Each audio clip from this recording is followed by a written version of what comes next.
You mean on? Yeah, what did I say? Simplot. Simplot on. I knew Same what- thing. Got family, myself. All right, we're back on the record. Let's go ahead and talk about the on semiconductor. Okay, the categories we're changing, I'm going to give you categories and what we're changing the net taxable amount to. We're doing this a little backwards, and I apologize, and then I'll get this all fixed in the computer system. So, parcel number PPPP 0011788800. It's all personal property. So we're doing category 68, which is machinery and equipment, and category 63, which is an unregistered vehicle. We're changing that to a net taxable total of $14,048,000. I think that's wrong. Hang on a second. Crap. Oh, $14,048,408.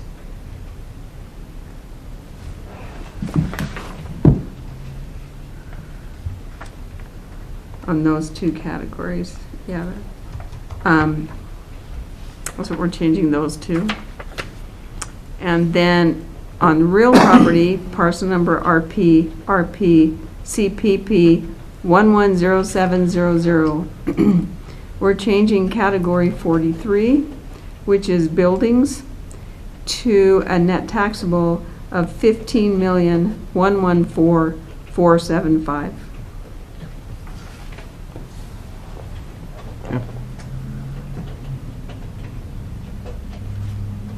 Okay, motion? Mr. Chairman, I move that we, what's this? For parcels dealing with the on semiconductor, we accept the assessor's values as presented. We have a motion. All in favor, say aye. Aye. Aye. All right. Let's go ahead and we'll call upon the deputy clerk to swear you in. Okay. Give her a minute. She's getting to it. Do you solemnly swear that any testimony you're about to give shall be the truth, the whole truth, and nothing but the truth? Yes, I do. So under Idaho Code 63501, the Board of County Commissioners are required to convene as the Board of Equalization.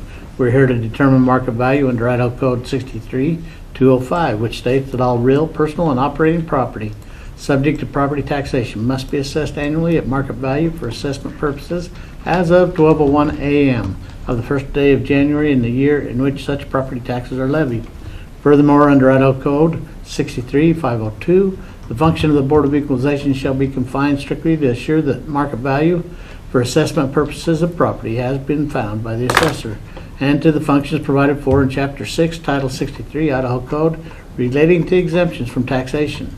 The taxpayer shall have the burden of proof in seeking affirmative relief to establish that the determination of the assessor is erroneous. A preponderance of the evidence shall suffice to sustain the burden of proof. We're here to discuss the market value of the property, the condition, the state, or information that is relevant to this topic. This is a fact and not opinion. We're not here to discuss taxes, grievances, policy, personal income, or other issues. If you do not stick to the discussion as requested, your time will be reclaimed. So you'll be given 3 minutes. The white light will come on. When the yellow light comes on, you have 1 minute left. When the red light comes on, you're through talking. And then the same happens with the assessor's table. We'll ask questions and have a conversation as the commissioners. The rules are be kind, direct all questions or comments to the board. If your conduct is out of line, you will be warned. And if your conduct continues to be out of line, you will be asked to leave the building or escorted from the building. Go ahead and state your name and your 3 minutes will begin. My name is Mark Mitchell. I live at 141 Briscoe, Chubbuck, Idaho. The property I'm talking about is right behind my Briscoe property. It's on Belva Lane, and it's a 0.1600 of acreage. When I bought this lot from T.J. Merslock, he split it off his mother's place and had it for sale for a long time, but I bought it and and I had to put an 8-foot chain link fence around it because of all the housing and the undesirable neighborhood that it's in. And I have a daycare center on one side of it, apartments on the other side of it. It's nothing but a weed lot. There's no power, there's no water, there's no sewer systems to that lot. I've only kept the weeds mowed down because of the city's Chubbuck's rules and orders for keeping a place clean, and it's used for parking a couple of flatbed trailers and what have you on it. So I don't know where they come up with the value, but there's also Merzlock has a power line running across it, low hanging, that you can't hardly get under, and when I've asked him to move it, he said he won't do it, so there's an argument there. And after I bought it, I discovered that there's a 20 by 20 piece that is a City of Chubbuck easement for a garbage truck turnaround, which they no longer use, and it's been fenced off since I bought it. I'd have to spend a lot of money to get that easement back. I don't feel I should have to pay taxes on an easement for the City of Chubbuck. I think they should be billed for that 20 by 20 piece out of that 0.1 or 0.1600 acreage. It ain't much. I just don't see where it's worth what they're valuing it at, $55,000 or $55,500. I only paid $6,000 for it. Like I said, it was for sale a long time before I bought it. So that's about my only argument I have on it. Okay, thank you. That's basically the gist Questions? of it. I have no questions. Your 3 minutes begin. After reading the complaint, I went and pulled the plat to review what would make this parcel not buildable, and I'm not seeing anything. There is that easement, but the house right next to it has the exact same easement, and it is built on. 55.5 is the lot, is a site value for all the lots on that street, which is Belleville Lane, and there's the other homes have been able to be built. So I'm not seeing, in order to call it not buildable, we would need something from Bannock County stating it's a non-buildable lot. Okay. Because we aren't finding it. All right, thank you. Any questions about what she just said? I had one, but I've lost it. Commissioners? So the power lines going over, just so you know, I've referenced Google Earth. I pulled it in, and yeah, the power lines are like Very low. yeah, you'd have to be, somebody would have to move it. So the owner of the property to the left, so if I'm looking at the property, the owner to the left, he's refusing to move his power lines in, is Correct. Okay, so there would be an argument in a fight. I mean, there would be some legal action and stuff that way. And that, excuse me, can Oh, I? go ahead.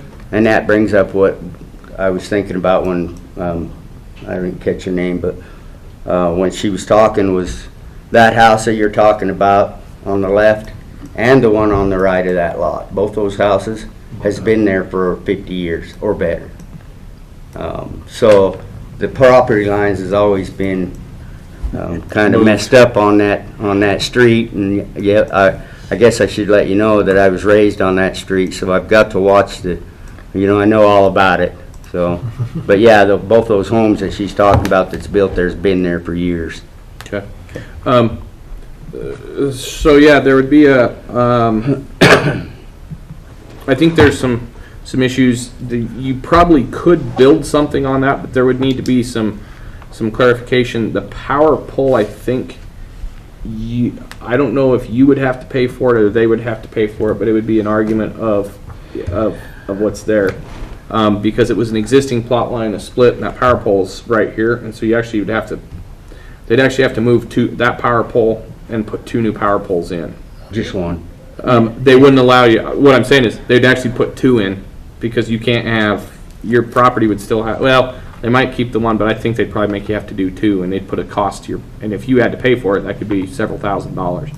What I'm saying is right now as it sits, I don't know the turnaround easement of where the garbage truck or whatever, or however they have that easement, they shouldn't have an easement coming across your ground. But the property line in the back and the property line in the front, I don't know if you could actually get what you could get in and build there, because typically it's 30 and 20. And so you'd have to have at least 50 feet, and to that property line, you're 76. So you could build a real narrow something, but it would be interesting. I don't know what Chubbuck would allow you to do. If you'd like to see this, I can show you that easement.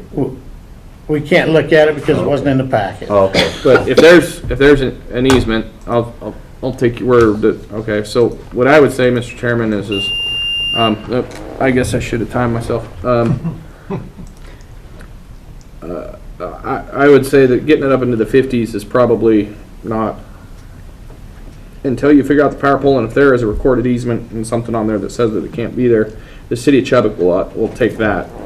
So, and they won't grant a building permit. So I'd probably say that you return the value either to last year or even the year before, until there's something that comes out of it that says, I don't want to say, if it was the piece of property down the street that's on the other side of that house or two houses down, it looks like you could actually build on. Correct. But I don't know what you would be building right now. Can you tell me what the value on parcel RP RC CP C013900 is?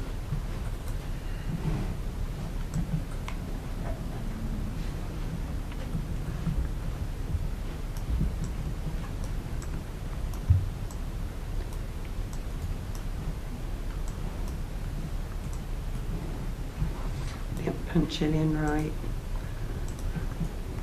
Okay. I've got RP, RC, PBS. Oh, let me start over for you then. RP RC CP C013900. Which one's that, Jeff? It's the one directly behind it. Last year it was, this particular parcel was about $10,000 below parcel in question. Last year's values. For a bigger lot.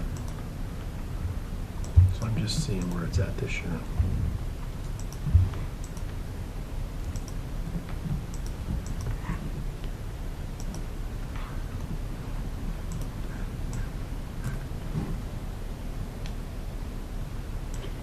So Jeff, will you read that one more time? Because You I bet. think I have it here, but, RP, it's Mark's, it's Mr. Mitchell's property. okay, all right, then it's RPRCC PC Yes, 013900. yep. Okay. The land value is at 69,000. This year it is. Yes. Okay. So I have a question for you on another parcel then. I want to see, is parcel number Okay, hang on 1 second. Okay, go. RPR CCP C013506.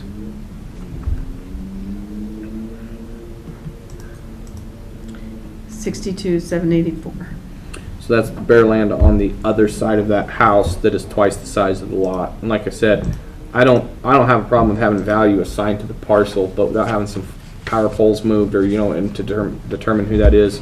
If the city of Chubbuck has put an encumbrance on that property in a deed restriction, even though you have contiguality, it gives you access to the back of your property and some other stuff. I still think there's, until those issues are resolved, I don't think you would turn it up all the way to the 55. I think that needs to be, I'd go back to last year's value and be okay with that. okay.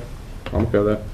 Motion? Yeah, Mr. Chair, on parcel RP RC PBS 000600, I make a motion that we return the land value to last year's value of $46,250. For the motion, all in favor say aye. Aye. Aye. So we return it back to last year's value, and if you're not happy with that, you have the ability to appeal to the state or to go to the district court. The assessor's table has that same option of appealing. Find out too, I'd make sure that easement that the assessor's office has, but find out what it would take to move those power poles. Because the way it sits, they will not grant you a building permit with a power line going over the Who top. would I find that out It would from? probably be Idaho Power that would have, they Okay. could tell you. I called them and they told me to see if there was an easement on the property. And so I came down here and then they sent me to Chubbuck and I went to Chubbuck. There is not an easement for the power lines. So what I would do is I'd just So find out I how tried much to the be a cost nice is. guy Yeah. and just talked to Mr. Merzlock yesterday about it, matter of fact. And he said, I'm not doing nothing Yeah. about it. So what I would say is go just find out, you can call Idaho Power usually and say, Whose hey, responsibility? yeah, well, just find out what the cost would be. Oh, okay. And then relate that to, because that's a cost to cure, and then that would be a legitimate, because then they can actually go in and say, hey, this is gonna take 2 poles, or 1 pole, or 15 grand, or 20 grand, or 5 grand, or it'll take 10 Utah bucks. Power, what did it cost us? It costs a lot of money. $10,000. So that's why I say, I would go in and then relay that to the assessor's office, and they'll help you figure that. And So- if you can get them how much it will What's cost, the- they'll probably make some adjustments for you. All right, thank you. Okay? Thank you. Thank you, sir. We good? Yep, be good. All right, thank you. Happy hunting. Hey, you too. Back at recess.